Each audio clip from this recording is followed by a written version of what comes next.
Pada zaman dahulu, di tepi sebuah hutan, hiduplah seorang gadis berambut keemasan. Gadis berambut warna keemasan ini bernama Goldilocks.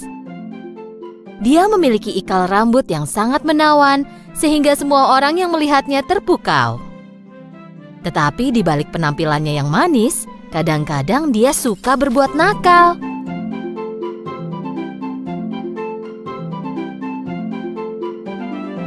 Setiap kali dia pergi bermain di luar, ibunya harus mengingatkan agar dia berlaku baik. Sayang, bermainnya di halaman belakang saja dan jangan pergi ke hutan. Di dalam hutan, di sebuah pondok, hiduplah keluarga beruang.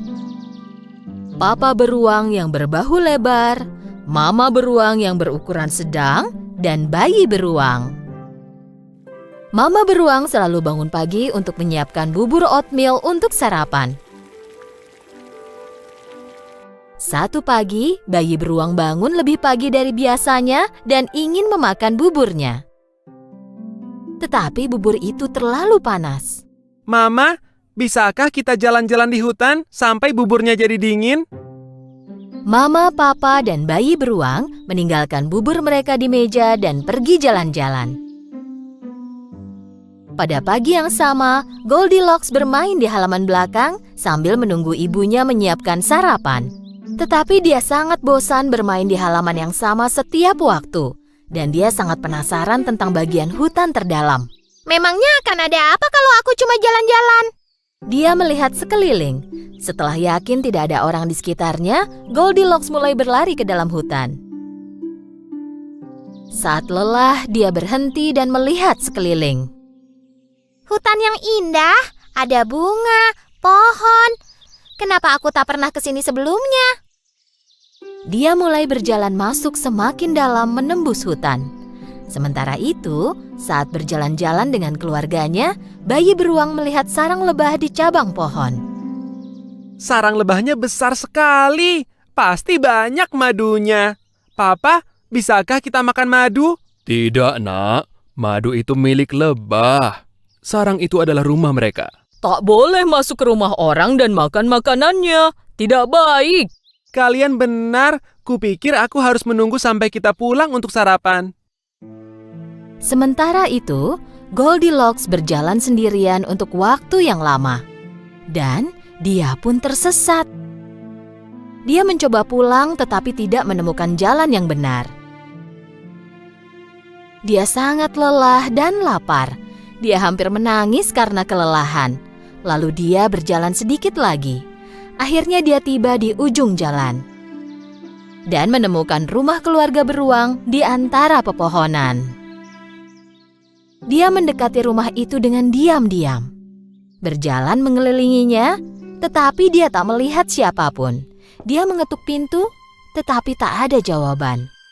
Lalu dia melihat dari jendela. Dia melihat 3 piring yang mengepulkan uap di meja.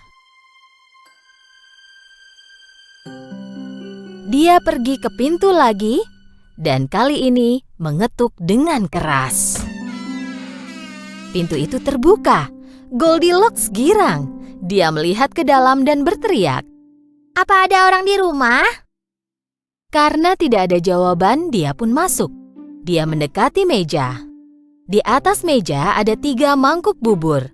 1 berukuran besar, 1 sedang, dan 1 lagi kecil. Karena dia sangat lapar, dia ingin memakan isi mangkuk yang besar dahulu. Tetapi saat dia memasukkan sendok ke mulutnya terbakar. Karena bubur itu masih terlalu panas. Dia segera mendekati mangkuk berukuran sedang, tetapi tidak ingin memakannya karena terlalu dingin. Ini terlalu dingin. Terakhir, dia mengambil bubur dari mangkuk terkecil. Bubur ini tidak dingin dan tidak panas. Ini persis seperti yang kuinginkan. Lalu dia memakan semua bubur yang ada di mangkuk terkecil. Ketika selesai sarapan dan kenyang, Goldilocks ingin duduk dan beristirahat di salah satu dari 3 kursi yang ada di depan perapian. Salah satu dari 3 kursi tersebut berukuran besar, 1 berukuran sedang, dan yang terakhir berukuran kecil. Pertama-tama dia mencoba duduk di kursi yang besar, tetapi tak bisa memanjatnya. Dia mencoba kursi ukuran sedang, tetapi kursi itu sangat keras. Rasanya sangat tidak nyaman. Terakhir, dia duduk di kursi yang terkecil. Kursi ini sangat nyaman dan sesuai dengan ukuran badannya. Tetapi tiba-tiba kursi itu hancur berkeping-keping dengan suara yang nyaring. Goldilocks mendapati dirinya di lantai dan tidak tahu harus berbuat apa. Dia berjalan ke kamar sebelah. Di sana ada 3 tempat tidur. Ukurannya besar, sedang, dan kecil. Pertama-tama dia mencoba tempat tidur yang besar. Yang ini terlalu besar untuknya dan juga terlalu keras. Tempat tidur kedua sedikit lebih besar dari badannya, tetapi juga terlalu empuk. Jadi dia berbaring di tempat tidur ketiga dan terkecil. Tempat tidur ini pas dengan ukuran badannya dan sangat nyaman. Saking nyamannya, Goldilocks pun langsung tertidur.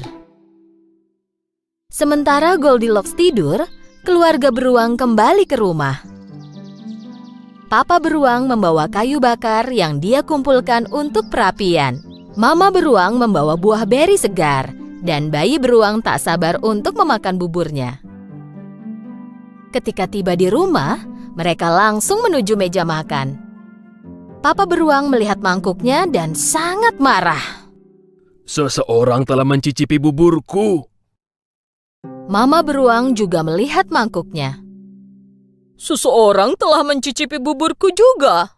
Dan saat bayi beruang melihat mangkuknya, dia mulai menangis. Orang itu juga mencicipi bubur oatmealku dan bahkan memakan semuanya.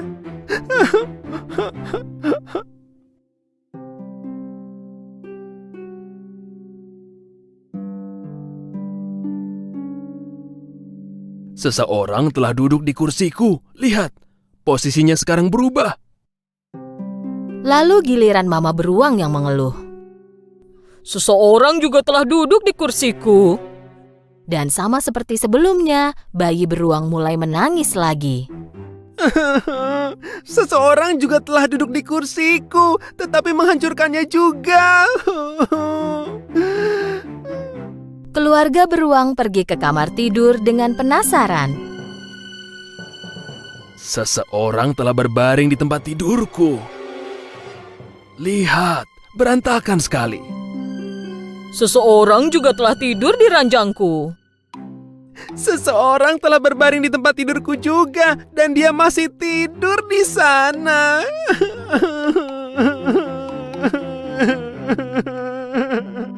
Papa beruang berjalan ke samping tempat tidur bayi beruang dan melihat bahwa seseorang benar-benar tidur di sana. Pelan-pelan dia mengangkat selimutnya. Dan mereka sangat terkejut melihat seorang gadis kecil tidur di situ. Apa yang dilakukan gadis kecil ini di rumah kita? Suruh gadis kecil ini turun dari tempat tidurku sekarang. Terbangun karena tangisan bayi beruang, Goldilocks melihat 3 beruang di hadapannya, dan dia lari keluar dari kamar itu dengan sangat ketakutan. Dia pergi keluar rumah dan mulai berlari tanpa melihat ke belakang. Dia kehabisan napas karena berlari, tetapi dia tidak berhenti. Dia bahkan tidak tahu ke arah mana harus pergi. Tepat pada saat itu dia melihat orang tuanya datang dari hutan. Saat Goldilocks tidak pulang, mereka pergi mencarinya. Goldilocks sangat senang melihat orang tuanya. Dia berlari dan memeluk ibunya. Oh, Ibu. Kami khawatir, kau baik-baik saja? Mulai sekarang aku akan selalu mendengarkan nasihat Ibu. Aku takkan pernah pergi tanpa memberitahumu. Goldilocks memeluk orang tuanya dengan erat. Sejak hari itu, sesuai janjinya, Goldilocks selalu mendengarkan orang tuanya dan selalu meminta izin dahulu sebelum melakukan sesuatu. Dia selalu bersikap sopan dan baik.